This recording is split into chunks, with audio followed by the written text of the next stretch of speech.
everybody. Welcome to the Truth Will Set You Free show. I'm your host, Linda Diane Wattley, and as you can see, I'm excited as usual about my guest. And this show is brought to you by TOB TV and the Liberty Beacon Project. I'm excited today with my guest because I read her book, which we will be talking about, but it's something about this book that I am so thankful it was written.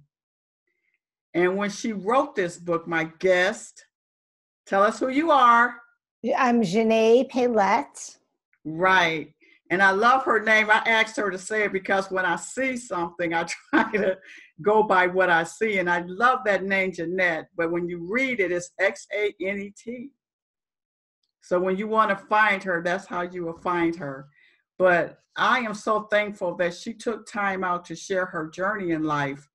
And she did what it took for her to be a perfectionist at it, because you really did a lot of studying and certification and personal memory recall. I mean, you did an amazing job of gathering this information. And the way you set your chapters up gave us time to absorb the information. Thank you. I was just so thankful. And I want people to understand why I was thankful. I was thankful for this book because I am a sexual abuse survivor. And when she wrote this book, it wasn't so much from the angle that I came from, but she also showed me how sexually abused people have a common bond. No matter what that experience was, we all share the same struggles, the same awakenings that we can come to. And she survived her own reality that something was going on in her life that was amiss. And how she figured it out is just phenomenal to me. She is from California. You still in California? Well, I'm living in California, but I consider myself a New Yorker because I was born in New York and I've only been here for 5 years. The rest of my life, I've pretty much been on the East Coast. Excuse me. Wow. But like I said, I'm just excited about it because you did such a great job. And when I experience truths, they just tickle my insides. That's why I'm just thankful. Gratitude is just, I can't describe it. Thank you. But I want people to know that you're an intimacy coach, a trauma teacher, a sexological body worker, holistic pelvic care practitioner. I mean, you covered everything that was going to help people to get to their sexual healing. Yeah. And the thing that I like about it is that a lot of times people don't even realize that they have a problem. You know, it takes time to realize that, but when you do, where do you go? And see, you have a tool to offer here. And I am so fascinated with her work. She's been working on this for 25 years? Yeah, well, I've been in the health field for 25 years in my own personal development journey, but I've only actually been doing this work for probably the last 7 years. It's like my, third career, right? Yeah, definitely my third career at this point. And I encourage male and female to purchase her book that I am talking about that I so value. And the name of her book is called Living an Organic Life. Orgasmic Life. Organic. It is also organic, but orgasmic. Usually you don't say that word in public. Live an orgasmic life. Heal yourself and awaken your pleasure. How are you doing today? Thanks, Linda. I am doing great. I'm so excited to be here and to have this conversation with you. It feels so good for me to be able to talk about these issues and to know that there's been so much interest in helping to create a safe space for people, women and men, but especially women, to be able to talk about sexual trauma and talk about feeling, broken and disconnected from our sexuality. It's just so wonderful to have this conversation. Well, the thing that really, another thing that impressed me about your work is the fact that you realize that you always have to go back to point A. It's just no way around. Okay, at the age of 3, it amazes me that you realize something happened to you at such a young age.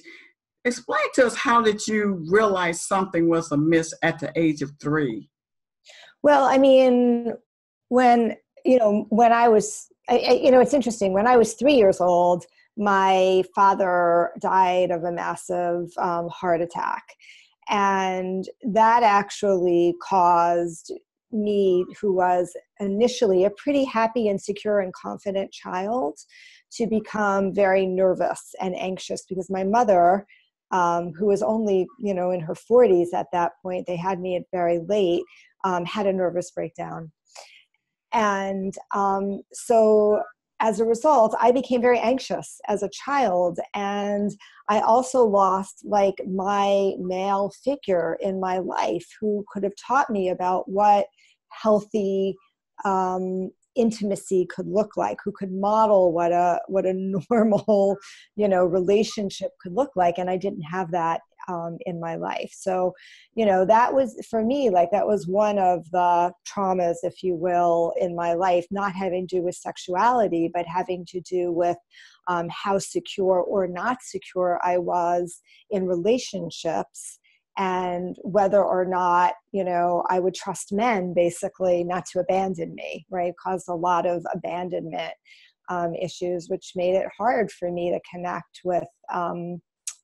with other men, for sure, and actually other women as well. So were you an only child? I was not an only child. I had 2 brothers. I have 2 brothers, but there's a 16-year difference between me and my older brother, and a 13-year difference between me and my younger brother. So I was essentially an only child. I basically grew up like an only child, for sure. So, like going through your childhood, how did you realize something was wrong with you, though?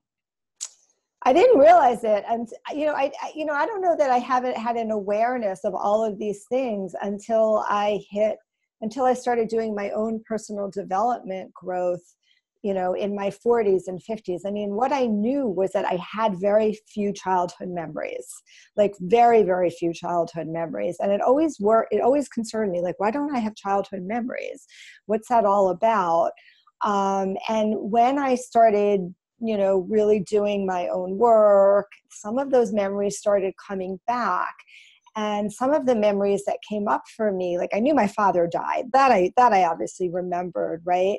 And my mother and I had a rocky relationship, but some of the memories that started coming up, and this is what really, I think, sparked my sexual awakening, was that there were experiences I had as a young child around, like, sexual exploration with girlfriends, for example, that I had a lot of embarrassment and shame about, either because in one instance, when I was in first grade, I was playing doctor, which is what kids do, right? With my best friend, Josephine, and who was from London. And we got caught by her mother. And, I remember just feeling terrible about it. And she called my mother, and my mother came over. It was like a major ordeal. And at the end of first grade, Josephine left. Now, it turned out she left because her father got transferred back to the UK. But for a large part of my life, I blamed myself on it, right? I blamed myself for this. Oh, it's because I did something bad, because I'm a bad person, that my friend Josephine left. And that was directly related to exploring and being sexual, right? And so that's how some of these memories, these issues around shame and discomfort start to form at a very early age. So that was one early experience I had around sexuality. And in the book, I don't know if I write about that, but in the book I do write about another experience I had with my pet dog, which I know you read, and that was yet a whole nother experience of me having a sexual experience with a dog a little bit, right? Because he liked what I smelled like. And, as dogs do, he started licking me and it felt good. And yet I knew from some of these early experiences that this was bad and I was a bad person, and it made me very anxious. And it's one of the reasons that I had such a hard time experiencing pleasure, and certainly one of the reasons I had a really hard time enjoying oral sex, because I associated pleasure with anxiety, and that just kept me in this shame spiral, which is one of the things that happens when some of this happens at an early age. And a lot of people experience this, right? And you've experienced sexual abuse as a child. Yeah. And that's another thing that, very much keeps us in a shame spiral and disconnects us from our sexuality and our body. And see that's why I'm glad you wrote this book, because people do not understand that when you don't understand sexuality, you don't understand your body. Right. Just like you said, that shame that came with the reaction you had from the dog. Mm-hmm. That was a normal reaction to stimulation. Exactly. And so when you broke it down in the book, how people are not taught, the beauty of that sensation, mm-hmm. that most of the time their memory of first realizing that they have sexual desires or needs or whatever is always, in most cases, negative. Right. But the way you brought it out in the book, how this began the journey of dissatisfaction and depression or anything else that's negative. I mean, most of the time people will look at it from the physical aspect, but it goes deeper than that. Yeah. Yeah. Thank you for pointing that out. I mean, there is the physical component to it, but it's really the underlying emotions that, are underneath it. So for me, it was about shame, right? Anxiety and shame.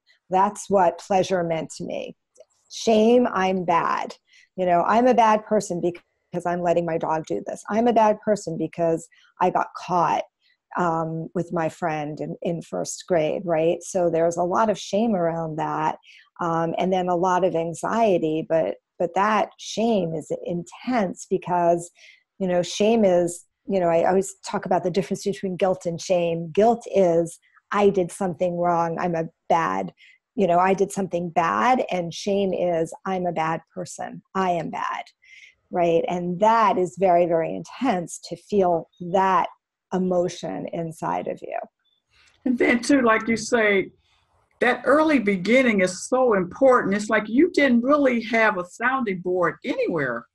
No, I didn't. I mean, I the one sounding board that I had as a teenager was I had my sister-in-law, who I don't talk about in the book, but my younger brother, who I was closer to, stayed home to go to college, but he didn't live at home.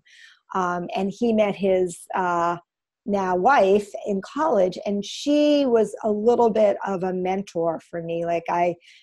She was the person that was a little bit of a sounding board, but it certainly wasn't my mother. I couldn't talk to my mother about anything, and I definitely couldn't talk to her about sex.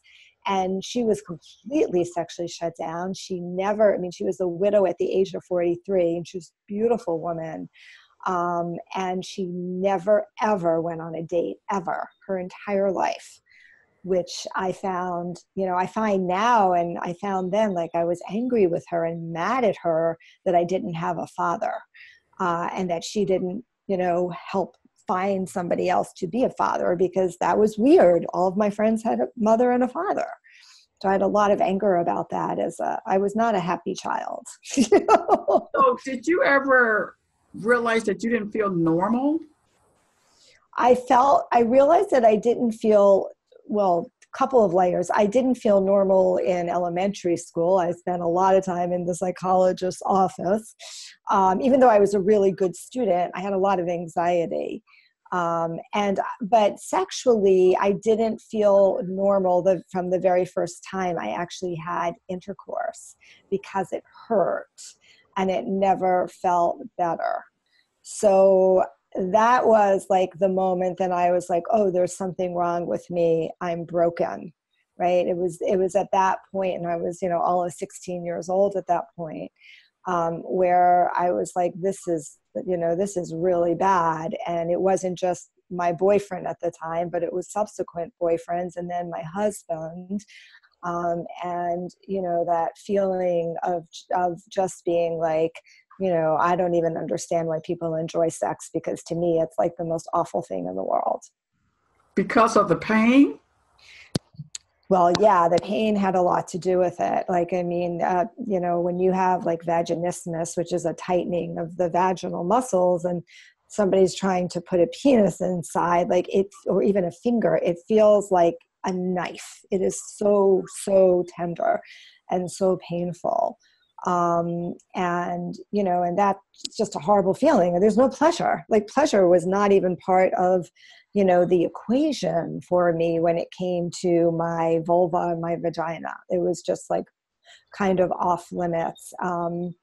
So yeah, that was a big part of my journey. And then, also, and this is not uncommon, I think, because I was, I had problems with my periods, and a lot of teenage girls have experiences around their initial periods where there's embarrassment and there's shame and there's discomfort.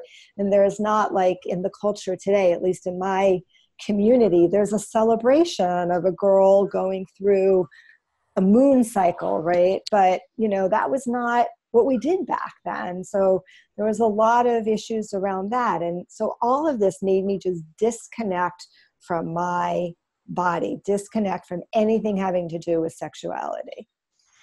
So, okay, so you're married, and eventually that had a price, even though you were able to have children. Was that a difficult time for you also?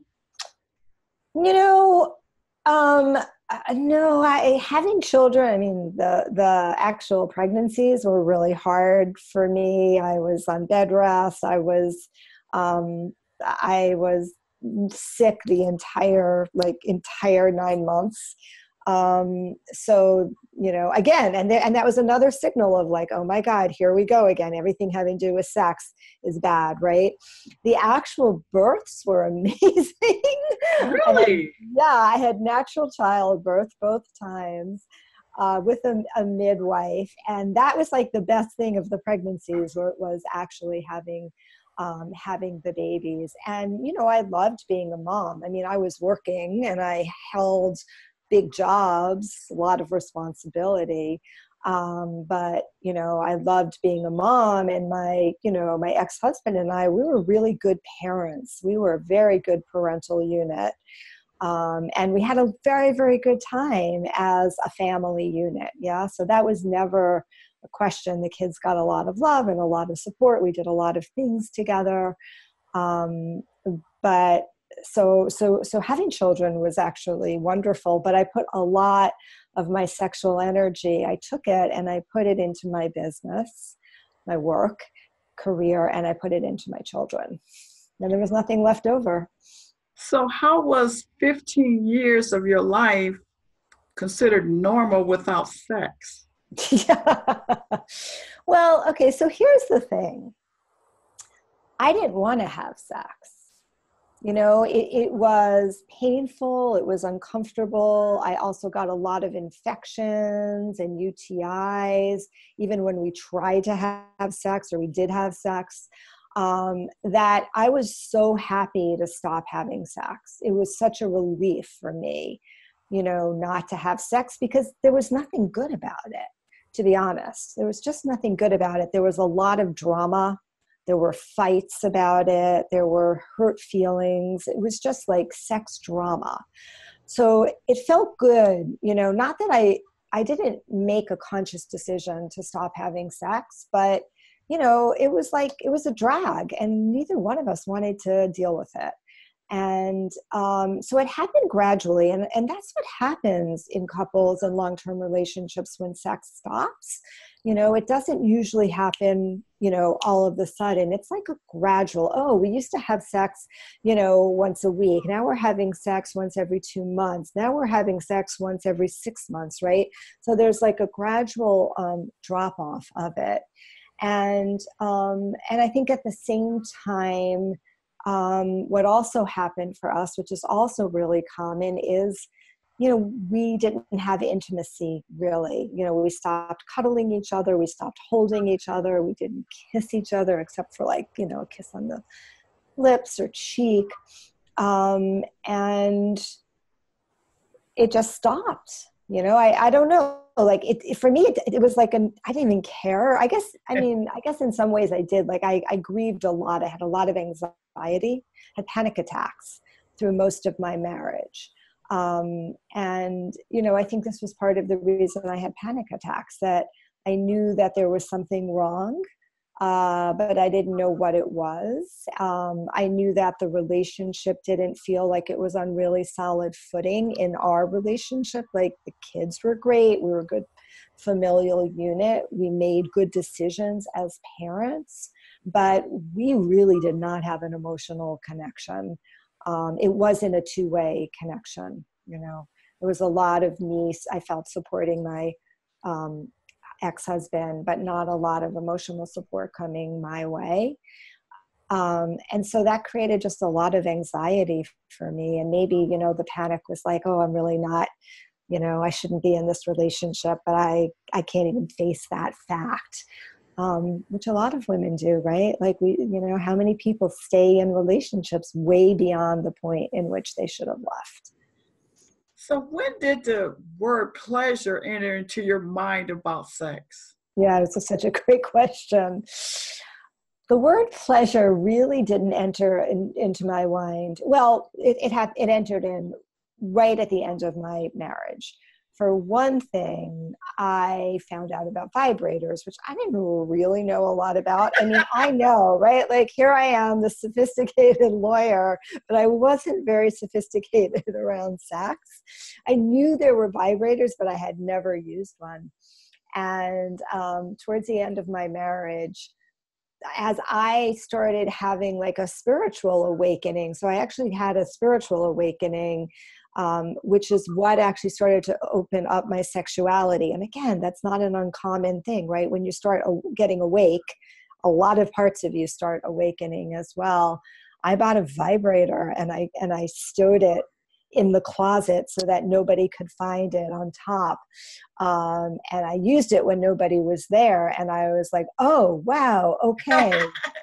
That's what they're talking about. And I finally had like, my first orgasm, but I still didn't really relate it to pleasure because sex was so unpleasurable, right?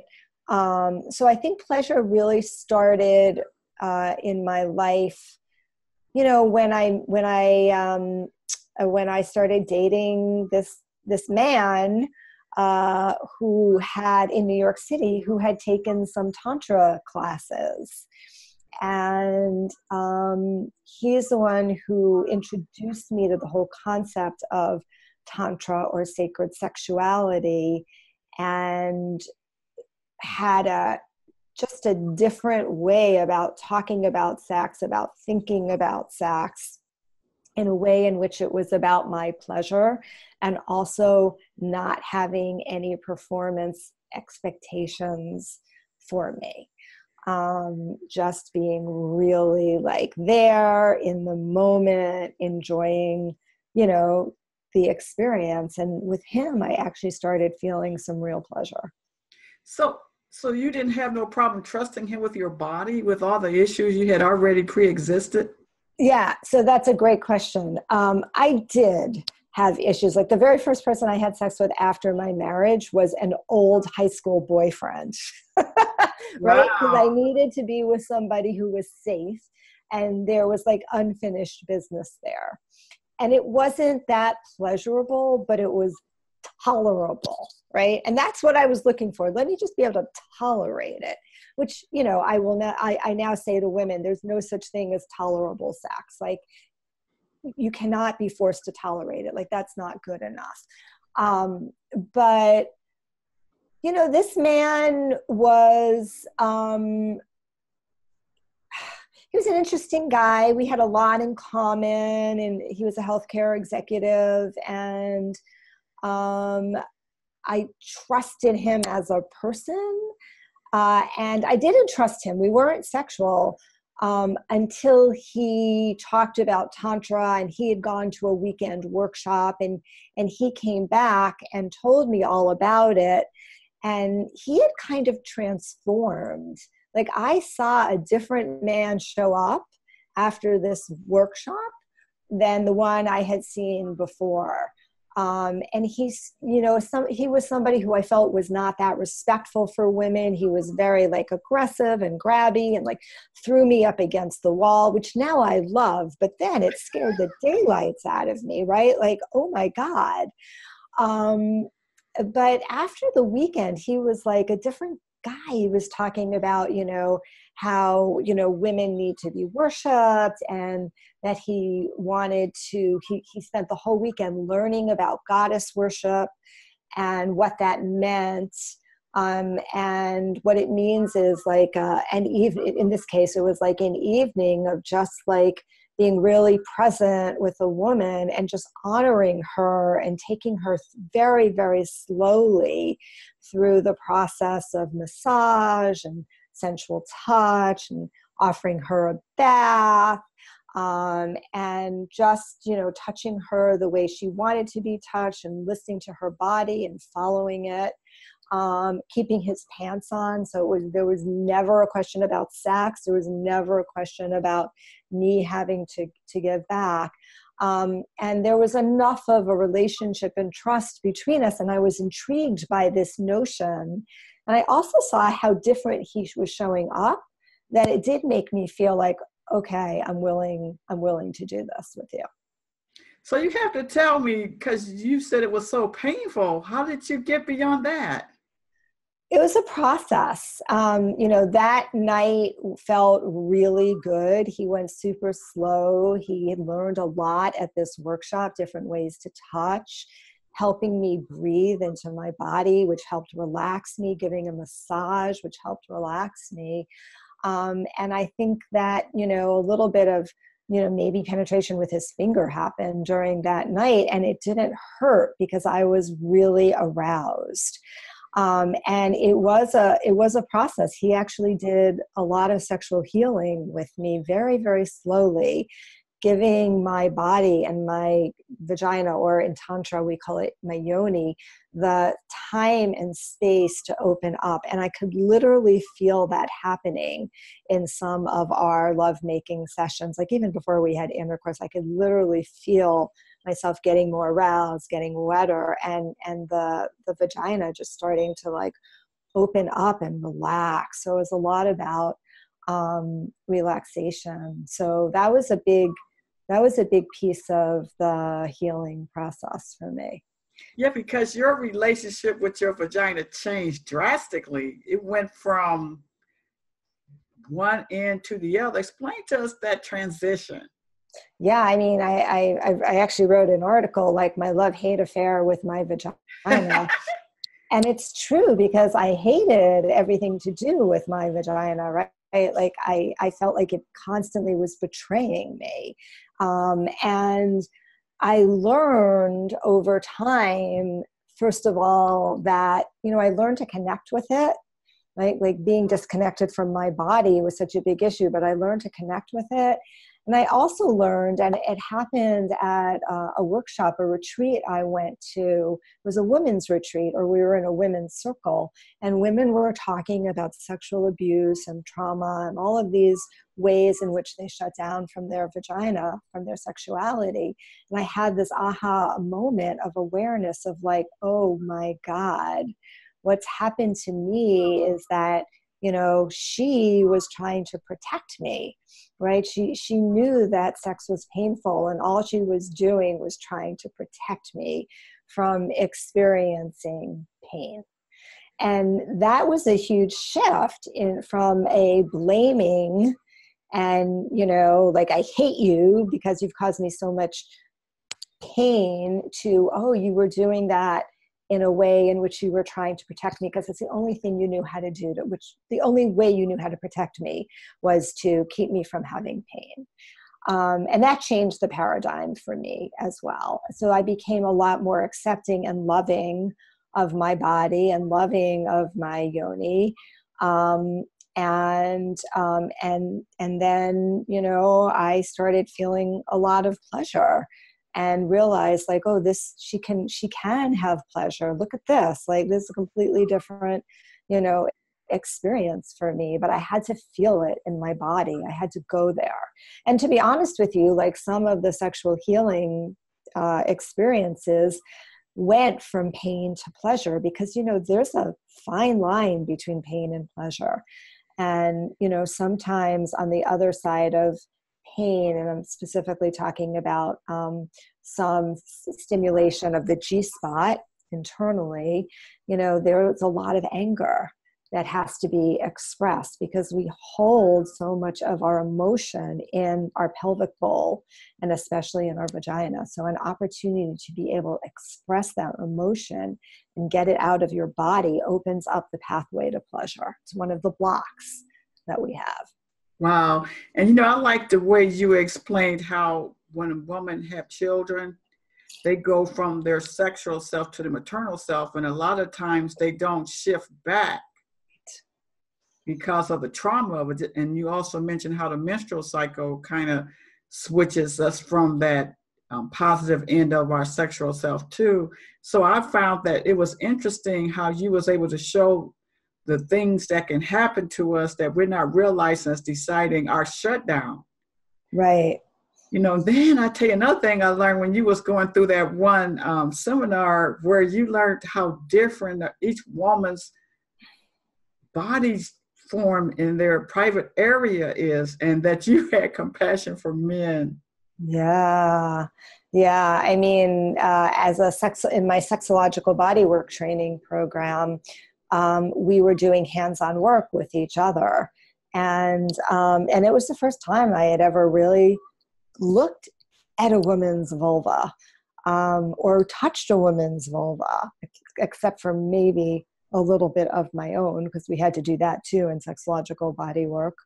And it was scary as get out, because, you know, every woman's anatomy was different. Some women had big hoods, clitoral hoods. Some women had very little hoods. Sometimes you could find the clitoris, sometimes you couldn't. Like it, and I had so much empathy for men, because, you know, men's organs are men's organs. A penis is a penis, and testicles are testicles, and they might be droopy or they might be up to the close to the body, but there's not a lot of variation, right?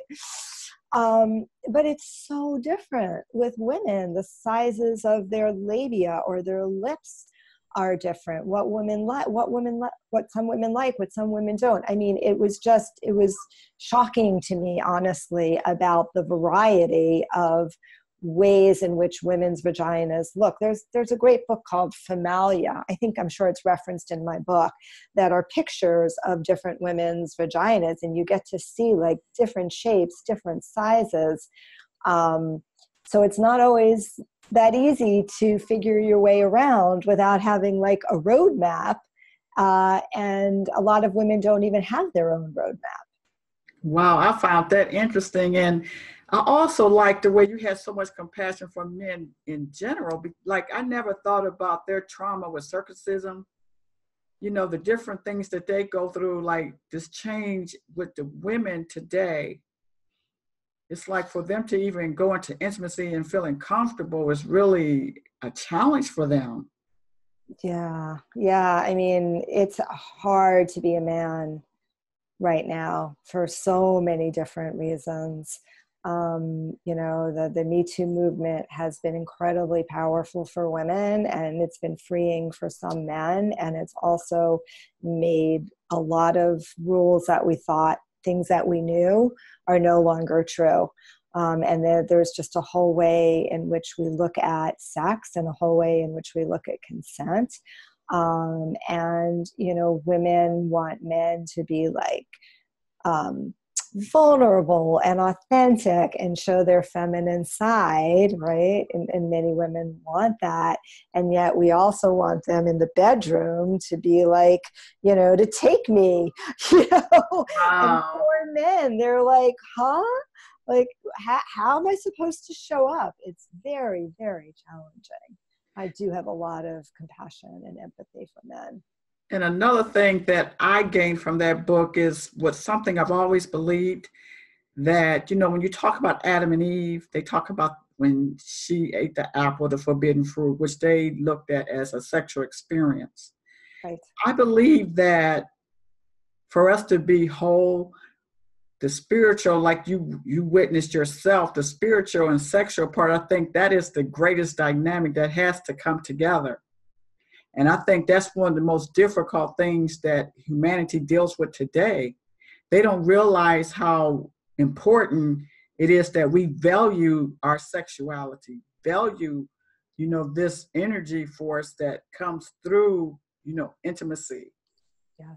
Like you said, orgasmic. To me, the way you brought that flow, explain to them what you actually mean by that. Yeah. So when I think about what the title of the book, Living an Orgasmic Life, you know, it's not about having orgasms. I mean, yes, I talk about that in the book, but when I think about what an orgasmic life is, it's a life that's in flow, because orgasms, you know, feminine sexuality is flowing all the time. Our sexual energy is flowing. And I believe that, you know, when we are connected to that core sexual energy, which is our life force energy, it's very, very powerful, since it does literally create new life. When we're connected to that, then our life starts coming into flow. We become more creative. We become more intentional. We become more intuitive. We don't have to work so hard for things to come to us when that energy is actually flowing. It's very powerful, potent energy. And in the book, I cite a lot of some studies and some literature as well about how women who are connected with their sexual energy and are having more powerful spiritual sexual connections may be called transcendent orgasms or transcendent orgasmic energy, which is like that feeling of oneness. When you're so highly sexually aroused, you're almost in a state of bliss, that they have a much more higher level of creativity. They have a much higher level of accomplishing things. It's very, very, very interesting. And you know, you don't hear these words anymore, making love. You know, people don't say that anymore. Why do you think that's like that now? Well, I mean, sometimes I do hear the making love. I think like making love has become a euphemism for having sex. And, I don't know. I have this sense like that it's related to what's going on in our society, that we're so like, everything is so sexual, yet we're so shut down around sex, that like making love is kind of like it's almost like a not PC word. But I have heard men and women, my clients, talk about making love to each other. Sometimes they use that term because they're afraid to say something else to me, right? Which is, ridiculous, because I'm like, you have permission to use any word that you want. I have no boundaries on that. But I've also heard in very intimate settings, people saying like, sometimes I really want to make love to my partner, and sometimes I just want to like bang her really hard, right? And women say the same thing, right? Like there are many gradations of the type of sex we can have, and sometimes they're connected with each other. But, I think that people still are making love. But when you read your book, it's almost like you could go solo. Because you talk about self-love and knowing your touch and when it's for you and when it's for them. But it's like, even if them isn't there, you still can have your touch. Yeah, I mean, that's very important. And I think, especially as a woman who hasn't, I've been in some longer term relationships, but since I've been separated for the last, I don't know, 10, I don't know how long I've been separated, 11 or 8 or 9 years. It's been very important for me to be my own lover. And I think, I really advocate to women who work with me or not, who are reading my book, like whether you're in a relationship or not in a relationship, you still need to be your own lover. There's something that's different. There's a way in which you accept your own body in a different way when you are touching yourself than when somebody else is touching you. And I think, I feel that, women are responsible for knowing their arousal, meaning like you need to tell your partner what the roadmap is for you, because it's going to differ for every woman.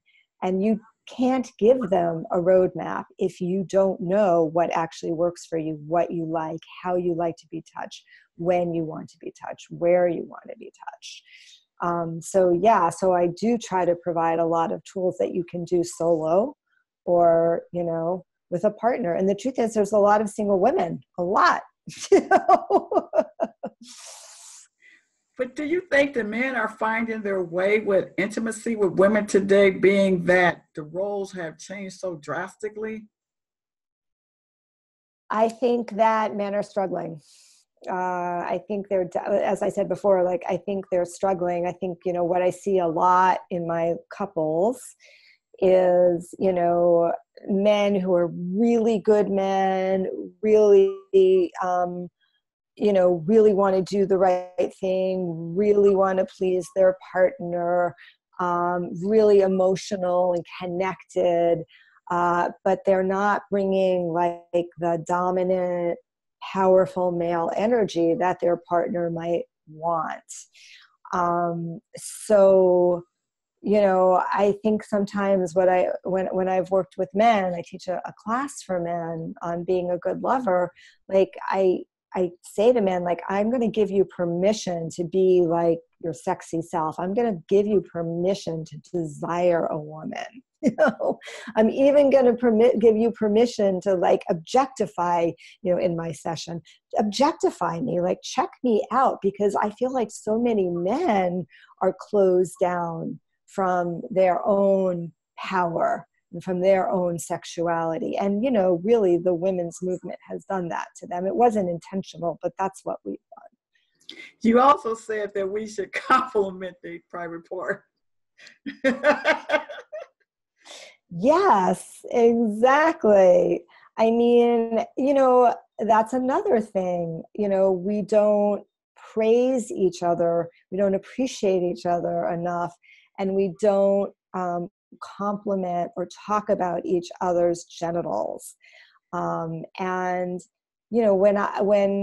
When you do that to a man, when you tell them how beautiful their penis is and how much pleasure it gives you, and you really honor it, like that never happens. And I've seen a lot of tears come from that.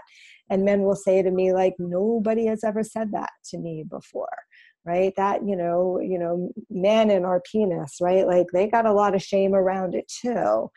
And that's really important. And the same thing to compliment a woman, because women have so much shame around our vulvas. I call it in the book, pussy shame. We also need to be complimented and, told that they're beautiful and they smell good and they taste good. Like, this is important. This is part of what builds up trust. This is what builds up intimacy. And this is what allows both women and men to really fully open up sexually. Well, after your journey, because it took you nearing 50 to realize, the pleasures of sexual activity. Do you remember when you had your first real desire for sex? You mean like way back when? Like when I was a teenager? Well, just when you realized what it was Oh, what about. it was. Yeah, I do. I met somebody. I had a very um, not healthy relationship with somebody who I met right after I left my husband. This was like before the Tantra guy showed up in my life. And he was very dominant, and my husband had not been dominant at all. And he, just the way he would talk to me, I remember the very first time we went out on a date, and we were in New York City, and he was taking me to the subway, and all of a sudden, out of nowhere, he just like shoved me against like the wall and started like making out with me and biting my neck. And I was like, oh my God, that was amazing, right? So that was that was like the first time that I was like, oh, desire, yes, like more. Like it was, I definitely remember that very, very distinctly. Yeah. That was like a real turn on for me because of that energy that he held, which is apparently something that I really want. And that is part of like what turns me on, is when a man is really dominant in the bedroom. Wow. Yeah, So, it was so hot. based on your experience, would you prefer companionship to just yourself? Which one has outdone the other? mm, oh, you mean would I rather be alone? And well, I mean, I have, I obviously would, I have been, I was in a 2 3 year relationship with somebody. We had an amazing sex life. It was an open relationship, which caused its own issues for me, that I couldn't sustain it because of my own issues around abandonment. I felt I was constantly being abandoned. I was terribly jealous. Sex was amazing. And I take care of myself and my needs. I have lovers that I have, relationships with. And I would love to have somebody in my life for sure, who I feel we could have like companionship and a great sex life. And I feel confident that person will show up. And if they don't, I'll continue to make sure that I'm in good, juicy sexual relationships, because I know that's something that's really, it's really important to me. I don't think being in a committed relationship is the only way to have a good sex life. Let me just say that.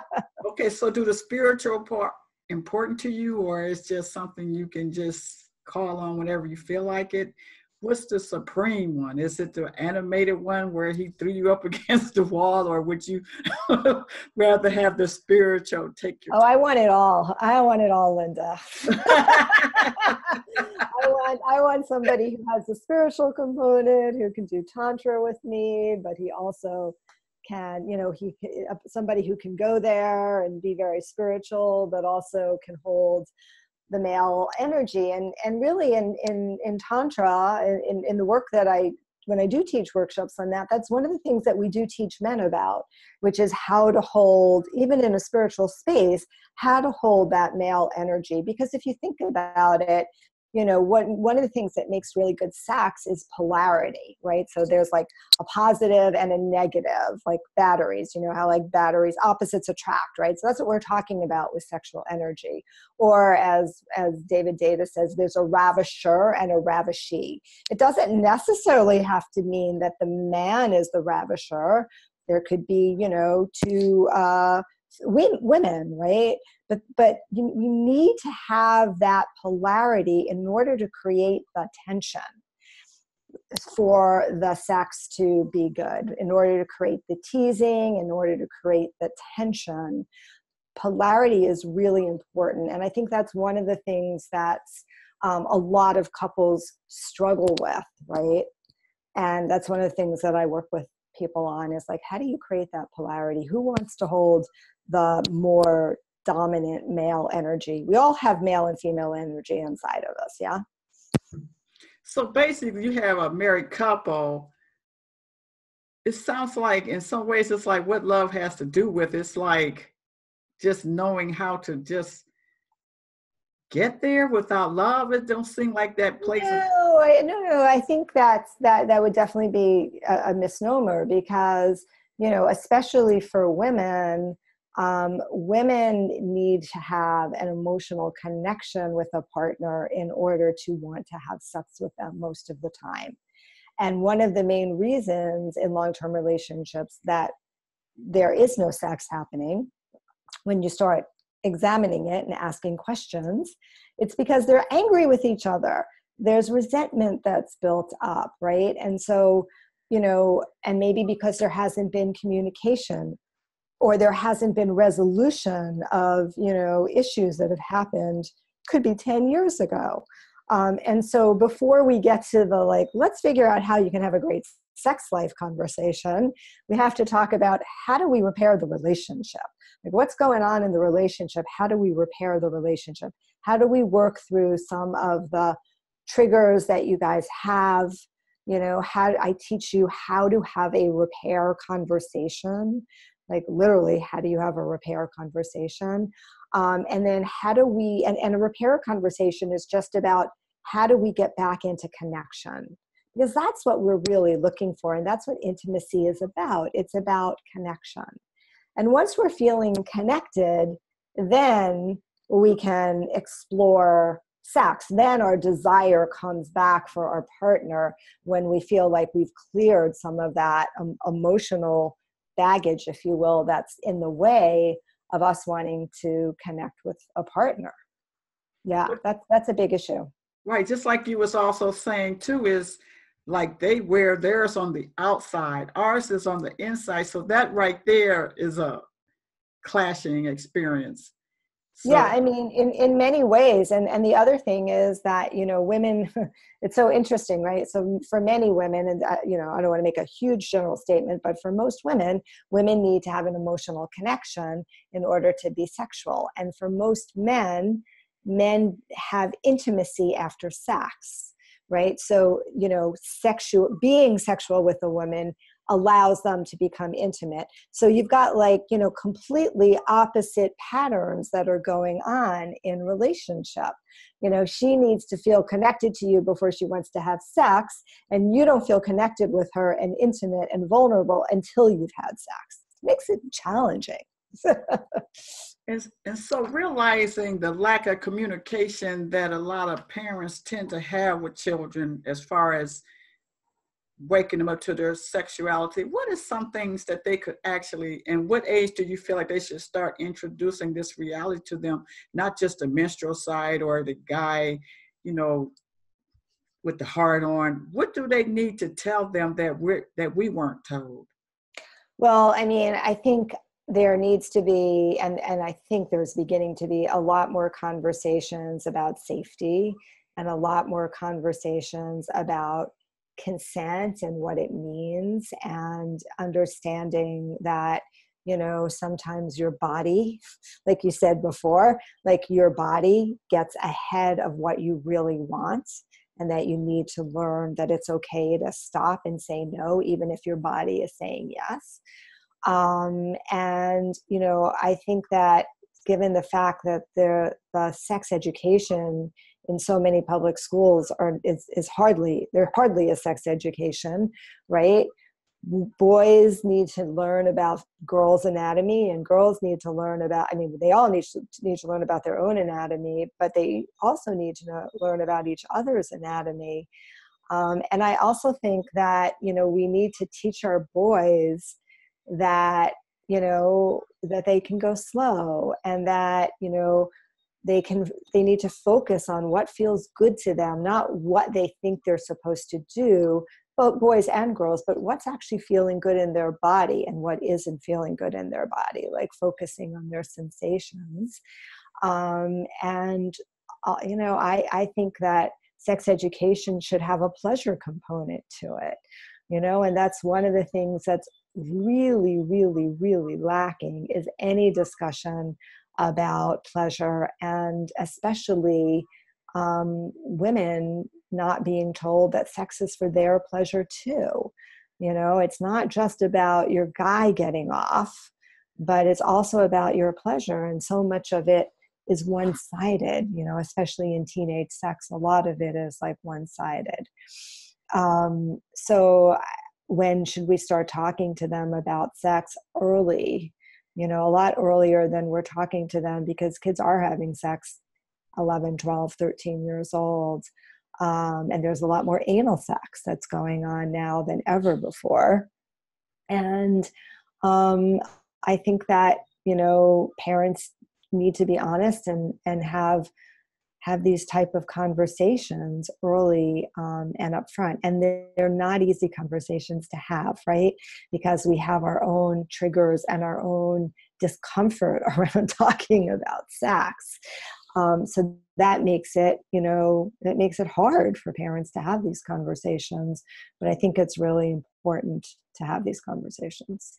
And I'll tell you another thing that I gained from your book too, correct me if I'm wrong here, that women, I can even say men too, that it's not really normal that you don't desire to enjoy sex. Well, I think there are some people that call themselves asexual. So I definitely want to honor that. I've certainly met some. But, from my own perspective, I believe that it's a very, very natural part of our being. Like when we look at, what are some of the basic human needs? It's food, it's shelter, and it's sex. Right? That's literally in Maslow's hierarchy of needs, one at the very, very bottom of the pyramid. That is something that's a very natural desire in human beings, just like it is in animals. So, I believe that, you may not have a desire for it, and that's okay. I would never shame somebody if they're like, I really never want to have sex again. Great. I mean, you totally have the option to do that.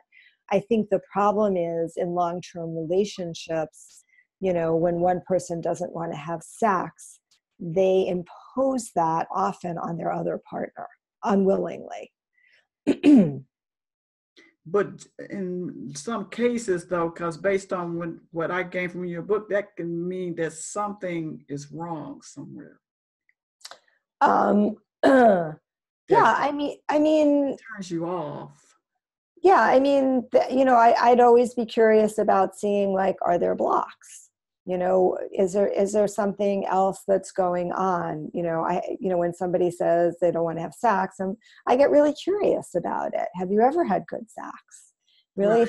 If you had good sex, what was it? What about it made it so great, right? If you've never had good sex, wow, is there a possibility that maybe you're just missing out on something that you've never experienced, right? And why is that? So I definitely, get curious about that. But I know there are people who really consider themselves asexual, and maybe it's, a hormone thing that's going on in their body. So I wouldn't want to, discount that. I think it's rare. I think if you examine it, it's probably a rare group of people. I do think, like, what I see in a lot of older couples that have been in long-term relationships is that they have a lot of intimacy, but they stop having sex. And, and if both parties want that, great. But there are ways in which you can still be intimate without having intercourse. There are ways you can still orgasm without having intercourse. There are ways in which you can still, get touch, right? And so I think that we need to vastly broaden the definition of what sex is. And tell us the title of that book again. I have a copy of a picture of it. I don't know if it's going to be upside down. Oh, I see it. It's perfect. Okay, it's called Living an Orgasmic Life, Heal Yourself and Awaken Your Pleasure. But it was something that you said that really touched my heart. It's something I want to read. Sure. You said, I wrote this book because I am passionate about helping individuals who feel broken, reclaim their sexuality and their pleasure, and transform their lives. I want women who are struggling with sex to understand that help is available and that they can have healthy, passionate sex lives. I wrote this book for the 20-year-old who was date raped, the 30-year-old mom who was traumatized during childbirth, the 40-year-old divorced woman who has never experienced an orgasm, the 50-year-old who is struggling with menopause and low libido, Yeah. yeah, and the 60-plus-year-old woman who is ready to explore her sexuality and experience orgasmic bliss. No matter the situation of your love life, living an orgasmic life can help you rediscover the joy and pleasure of sex. That was so caring. I mean, you covered us all the way to 60 and plus. I know. And the reason why I wanted to read that, I wanted people to understand this book is priceless as far as going inside yourself and coming back out to a better place and realizing that you may not even realize that you had this going on inside of you, especially after having children. Yeah. And I mean, you didn't miss anything. Yeah, but it's true. I mean, it's women that I love, and I think, you know, it's universal for women that we're all struggling in some way, shape, or form around sexuality, and everybody can benefit from it. So that book was really about love. It was, even though we talk about orgasm, sex, it was really about love of self and others and relating to being at a better place. I appreciate that book. Thank you. And Xanet, you are on the Truth Will Set You Free show. Give us a truth to remember you by. Oh, a truth to remember me by is always follow your heart and follow your intuition. Beautiful. And thank you so much for being on our show today. Thank you so much, Linda. Well, before we go, tell us how we can reach you and if we want to purchase your book. Thank you. So you can reach me on my website, which is powerofpleasure.com, powerofpleasure.com. And my book is available on all booksellers, on Amazon, on Barnes & Noble, I think Walmart's carrying it. So it's widely available, but probably Amazon is my biggest seller. Beautiful book. Thank you so much. Thank you, Linda. Take care. Bye.